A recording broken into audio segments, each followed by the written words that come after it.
وزیر اعلیٰ خیبر پختونخوا اور منظور پشتین دونوں ایک ساتھ میڈیا سے مخاطب ہیں، 1-to-1 ملاقات ہوئی، کیا گفتگو ہوئی؟ جرگے کے حوالے سے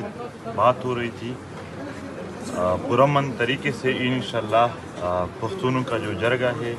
وہ اپنے ہی مقام پر اپنے وقت کے مطابق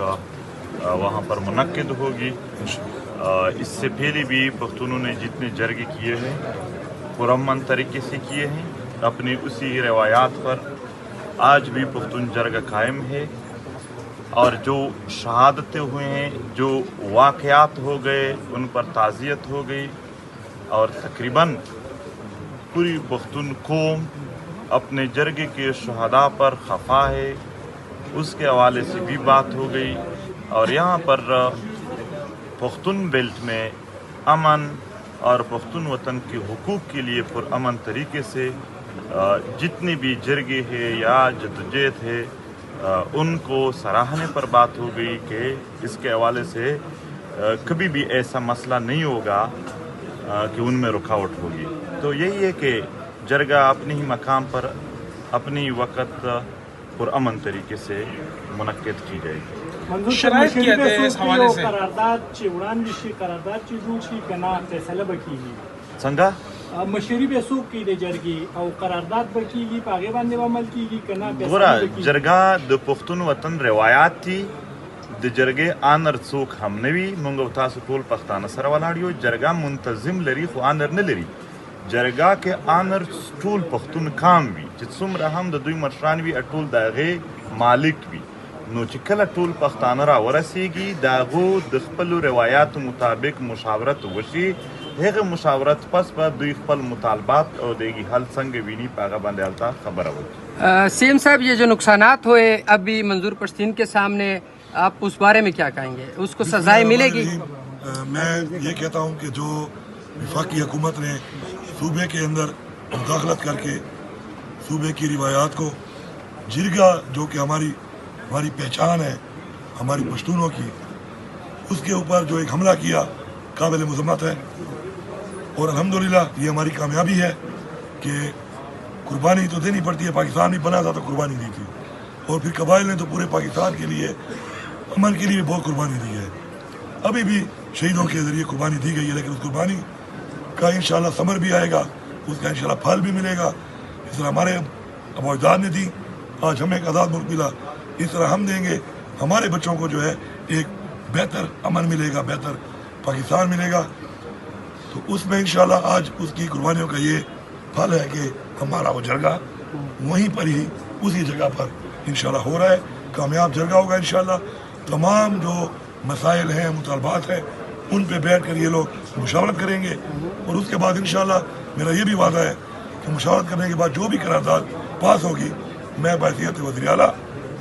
انشاءاللہ اس کو ہر اس فورم کے اوپر کنٹیسٹ کروں گا، مقدمہ لڑوں گا، سفیر بن کر کے یہ مسائل ہمارے مسائل ہیں اور ان کا حل ہمارا حق ہے انشاءاللہ، اور بحیثیت علی امین بھی انشاءاللہ میں وعدہ کرتا ہوں کہ میں انشاءاللہ یہ مسائل حل کرنے کی پوری کوشش جاری ملاقات رکھوں گا۔ ہوئی، کوئی شرائط رکھی گئی ہے مذاکرات میں کہ یہ مطلب شرائط وہاں پہ ہوتی ہیں بھائی جہاں پہ دل میں کوئی اور بات ہو، ہم کھلی کتابیں ہیں، کھلی بات کرنے والے، مجھے بھی آپ جانتے ہیں اور منظور پشتین کو سب جانتے ہیں، کھلی باتیں جو سارے پیڑ میں کرنے والے لوگ ہوتے ہیں، ان میں کوئی شرائط یا ایسی معاملات والی بات نہیں ہوتی۔ ہاں کچھ مشورہ ہوتا ہے، کچھ مشورہ ہوا ہے انشاءاللہ، اور وہ اس کے حساب سے ہوا ہے کہ جرگوں کو کس طریقے سے انشاءاللہ، کیونکہ میں میزبان ہوں اب، تو کس طریقے سے میں اپنی طرف سے دے کے ہماری یہ دعا اور کوشش ہے کہ ہم سب لوگ جو یہاں پہ ہیں اللہ ہمیں کامیاب کرے، جو مہمان آ رہے ہیں یہاں پہ ان کی اچھی میزبانی ہو، اللہ ان کو خیر سے لائے اور خیر سے ان کو بھی گھر لے جائے، اور جرگے کے جو مطالبات ہیں، جو مقصد ہے انشاءاللہ اللہ اس میں کامیابی دے۔ منظور پشتین سے کیا مطمئن ہے آپ اس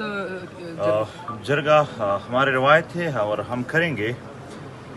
اپنے نوجوان شہیدوں پر مجھے افسوس ہے، مگر ایک بات، ایک پیغام اس وطن کو برباد کرنے یا اس وطن کے بدخواہوں کے لیے ہے کہ اس وطن کا ہر شہید جو گزشتہ دہائیوں سے ہو رہے، چاہے وہ صحافی ہے، چاہے وہ طالب علم ہے، چاہے وہ سیاسی پارٹیوں کے نوجوان یا قائدین ہے، چاہے یہاں پر وکیل ہے، ڈاکٹر ہے، مدرسے یا اسکول کالج کے طالب علم ہے، چاہے عام عوام ہے، جتنے شہداء ہے کل کے شہداء تک ایک کا خون بھی پختون کام کسی کے لیے نہیں بخشے گا اور سب کا حساب کتاب انشاءاللہ ہوگا. لیکن یہ حقیقت ہے کہ اس کے لیے ایک جرگہ ہونا ضروری ہے کہ جرگے میں لوگ اپنا پیغام لے آ سکے, جرگے میں اپنے حساب کتاب, جرگے میں اپنے غم اپنے درد کی بات کر سکے. اس کے حوالے سے وہ اکٹھے ہو کر ایک مشاورت کر سکے اور اس کے لیے مشاورت انشاءاللہ جرگے کے ذریعے ہو جائے گی. بہت شکریہ آپ سب. Thank you. P T M کو کالا دم قرار دیا گیا ہے, اس کے حوالے سے کیا کہیں گے آپ؟ پی ٹی ایم کو کالا دم قرار دیا گیا ہے وفاقی حکومت کی طرف سے. جرگہ ہو رہا ہے, جرگہ جب ہو رہا ہے تو کلا دم انہوں نے کہا تھا کہ جو بھی ان کے ساتھ ملے گا ان کے شناخت کارڈ اور پاسپورٹ بلاک کریں گے تو بلاک کر دے. یہاں پر اور میرا اپنا بٹوا لے گئے ہیں, صرف میرے بٹوے کو بھی ڈال لینا اپنی لسٹ میں. میرا بٹوا بھی لے گئے, شادی کارڈ لسٹ میں تھا, شادی کارڈ یہی تو میں بات کر رہا تھا کہ ہم تو مظلوم کا ڈیٹا اکٹھا کر کے اس کو پیش کر رہے ہیں, تو جتنا ظلم آپ لوگ کے ساتھ ہوا ہے وہ بھی پیش کریں گے. اور یہی کہ وہ اس پر اگر شناختی کارڈ اور پاسپورٹ بند کرنا چاہے تو دل سے اگر یہ سارے صافی اور جو نہیں حاضر وہ ان سے پوچھ لے, وہ بھی ہمارے ساتھ کھڑے ہیں. پورے پختون بیلٹ اپنے جرگے کے ساتھ کھڑے ہیں. اور بین کی بات ہے, انتہائی ظلم ہے ایک پرامن تحریک کو دہشت گردوں کا تحریک کہنا. وہ لوگ جسوں نے پوری عمر یہاں پر دہشت گردوں کی معاونت کی ہے, ٹریننگ دی ہے, ان کو یعنی اماجگاہیں دیے ہیں, وہ سب کھلے عام پھر رہے ہیں. یہاں پر احسان اللہ احسان جیسے لوگوں کو بھی بنگلے دیے گئے, مگر وہ پی ٹی ایم جس نے ہمیشہ امن کی بات کی ان کو دہشت گردوں کی لسٹ میں ڈالنا یہ ظلم تھا, یہ جبر تھا اور انتہائی ظلم تھا. یہ صرف ہم نہیں, آپ نے دیکھا ہوگا کہ پورے پختون بیلٹ نے اس کی سخت مخالفت کی, سارے سیاسی پارٹیوں نے, کہ یہ غلط ہے. وہ ظلم کر رہے ہیں, وہ جبر کر رہے ہیں. لیکن ایک بات ہے, ہمارے سینے بہت چوڑے ہیں. ہم نے شہیدوں کو یہ ظلم جبر کو بڑے ہی کھلے دل سے برداشت کیا. ان کے لیے یہ پیغام ہے کہ ایسا نہ ہو کہ جب آپ کی باری آ جائے تو آپ کی چیخیں آسمان تک پہنچ جائیں.